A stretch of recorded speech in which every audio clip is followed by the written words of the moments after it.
उत्पादन होगा तो हमें प्रसारण तंत्र विकसित करने की जरूरत नहीं है और वो डे टाइम पे लाइट मिलेगी, जिससे भी हमारे को वहाँ की आवश्यकताओं को पूर्ति होगी। जिन घरों तक अभी तक बिजली नहीं पहुंची है उनको भी टच करने का बजट में घोषणा की गई है। देखिए, ये योजना थी पहले दीनदयाल योजना के माध्यम से, जो हमारे ढाणियाँ थी, जो हमारे दूर दराज के उपभोक्ता थे डोमेस्टिक के, उनको लाइट पहुंचानी थी।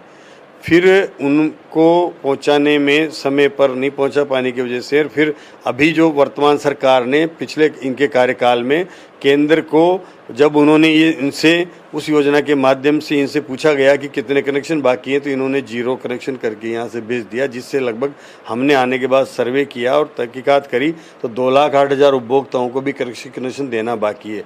उनको हमने अब RDSS योजना में डाल करके उनको हम वहाँ लाइट पहुँचाएंगे, उनको भी हम कनेक्शन देंगे, चाहे वो ढाणियाँ हो, मजरे हों, चाहे दूर दराज के रहने वाले हमारे उपभोक्ता हों, उनको हम लाइट पहुँचाने का काम हमारी सरकार करेगी। मंत्री जी, कांग्रेस कह रही है कि जो फ्री बिजली योजना थी उसका जिक्र बजट में नहीं किया गया।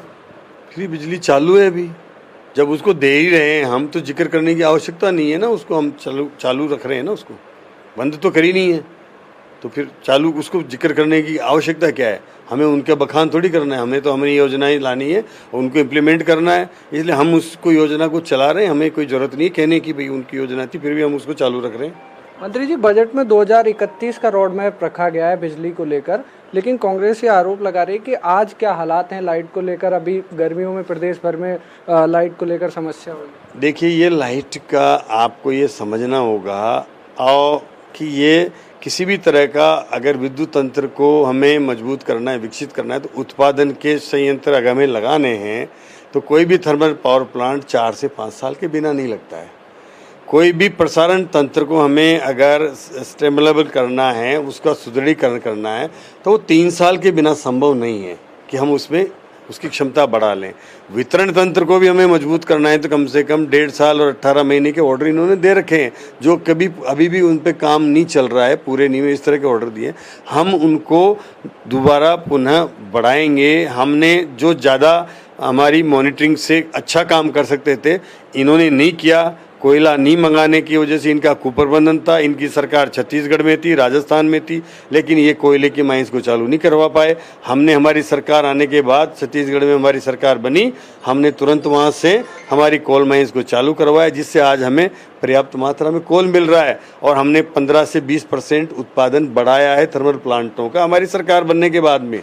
इनके समय 55% पे उत्पादन था, हमने 73-74% पे लेके गए हैं उसको, जिसकी वजह से इस भीषण गर्मी में हमने लाइट मुहैया करवाई है। और मैं कांग्रेस से पूछना चाहता हूं कि आपके कुप्रबंधन की वजह से, अशोक गहलोत जी के कुप्रबंधन की वजह से, अगर ये उस समय रबी की फसल में अगर ये बैंकिंग करके वो लाइट उस समय नहीं अगर करते, बैंकिंग और उधार में नहीं लेते, जिसको हमने चुकाना पड़ा, जितनी लाइट इन्होंने उस समय ली और जो इनको हमने चुकानी पड़ी उससे हमने कम काटी है। हमने रोजाना का डेटा है मेरे पास में कि हमने जितनी लाइट का हमने लोड शेडिंग किया उससे ज़्यादा हमने चुकानी पड़ी है उन राज्यों को, उन उपक्रमों को, जिससे इन्होंने उधार लिया था। अगर ये उधार नहीं लेते तो हमने लाइट काटने की ज़रूरत नहीं थी। तो इसलिए इनके कुप्रबंधन की वजह से हमने इस बार उपभोक्ताओं को परेशान होना पड़ा है। हमने निर्देश दिए इस बार रबी की फसल के लिए हम अभी से एग्रीमेंट करेंगे और हम एक्सचेंज से लाइट खरीदेंगे, लेकिन बैंकिंग नहीं करेंगे, ताकि हमारे को भीषण गर्मी में ये लौटाने का भार और लाइट काटनी पड़े। ये थे ऊर्जा मंत्री हीरालाल नागर, जो कह रहे हैं कि रोड मैप बनाकर घोषणाएं की गई हैं, इनको तमाम घोषणाओं को इम्प्लीमेंट किया जाएगा। कैमरा पर्सन मनोज के साथ विष्णु शर्मा, इंडिया न्यूज, जयपुर। बिजली के क्षेत्र में बजट में बहुत सारी